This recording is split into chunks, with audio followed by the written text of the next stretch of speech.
রমজান মাসে সারাদিন রোজা রেখে ইফতার ও সেহরিতে সঠিক খাবার নির্বাচন করা খুবই গুরুত্বপূর্ণ। সুস্থ ও সবল থাকার জন্য ইফতারে স্বাস্থ্যকর খাবার খাওয়া জরুরি, কারণ অনিয়ন্ত্রিত খাবার গ্রহণ শরীরের নেতিবাচক প্রভাব ফেলতে পারে। বিশেষজ্ঞরা মনে করেন রোজায় স্বাভাবিক সময়ের তুলনায় 1/3 কম খাবার খাওয়া উচিত। তাই ইফতারের খাবার নির্বাচনে সচেতন হওয়া দরকার। রোজার স্বাস্থ্য সুরক্ষা নিয়ে শাহরিয়ার বাঁধনের বিশেষ প্রতিবেদনের প্রথম পর্ব। রমজানের খাদ্য তালিকায় সেহরি থেকে ইফতার পর্যন্ত থাকে খাবারের বাহারি প্রস্তুতি। ইফতারিতেই খাবারের প্রস্তুতি থাকে বেশি। ইফতার মানেই ভাজা পোড়া আর তেল সমৃদ্ধ খাবারের সংস্কৃতি।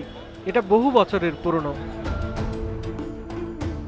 কারো কারো ভাজা পোড়ার দুর্বলতা থাকলেও রমজানের সেহরি কিংবা ইফতারের খাদ্য তালিকা নিয়ে আগের চেয়ে অনেক বেশি সচেতন ভোজন রসিকরা। ছোলা মুড়ি আমাদের অনেক পছন্দ, আমরা ছোলাটা খেতে পারি, ছোলাটা স্বাস্থ্যের জন্য ভালো, কিন্তু পেঁয়াজু বেগুনি এগুলো একটু কম খাওয়াটাই ভালো। খেজুর, ফল ফ্রুট ইত্যাদি বা ভাজা পোড়াটা আমাদের কম খাওয়াটাই মনে হয় উত্তম।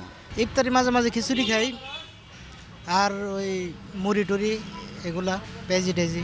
সিঙ্গাড়া পেঁয়াজি ভাজা ভুজি এগুলো একটু কম খেতে হবে, তা না হলে দেখা যাচ্ছে অ্যাসিডিটি বা গ্যাস্ট্রিকের সমস্যা হতে পারে।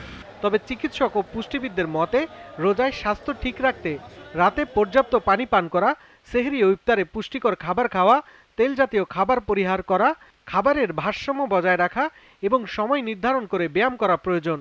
ইফতারি থেকে সেই টাইমটা কিন্তু কম সময়ের মধ্যে আমাকে পানিটা খাওয়া 12 গ্লাস, সেটাকে মেনটেন করে খেতে হবে যে পানি ঠিক মতো খাওয়াচ্ছি কিনা, এবং তরল জাতীয় খাবারটা বেশি খাওয়া উচিত, এবং মাঝে একটু গ্যাপ দেওয়া উচিত, মানে ইফতারির পরে একটু গ্যাপ দিয়ে তারপরে সেইটা খাবে। মাঝখানে যে 8টা-10টার সময় যে খাওয়াটা, সে খাবারটা যেন লাইট খাবার হয়, মানে সাথে প্রোটিন থাকবে, মাছ মাংস থাকবে, সবজি তো থাকবেই। বিশেষজ্ঞদের মতে খাদ্য তালিকা পুষ্টি সমৃদ্ধ রাখলেই রোজায় সুস্থ থাকার সম্ভাবনা বেশি। পাশাপাশি ঔষধ সেবনেও থাকতে হবে নিয়ম মাফিক পরিকল্পনা।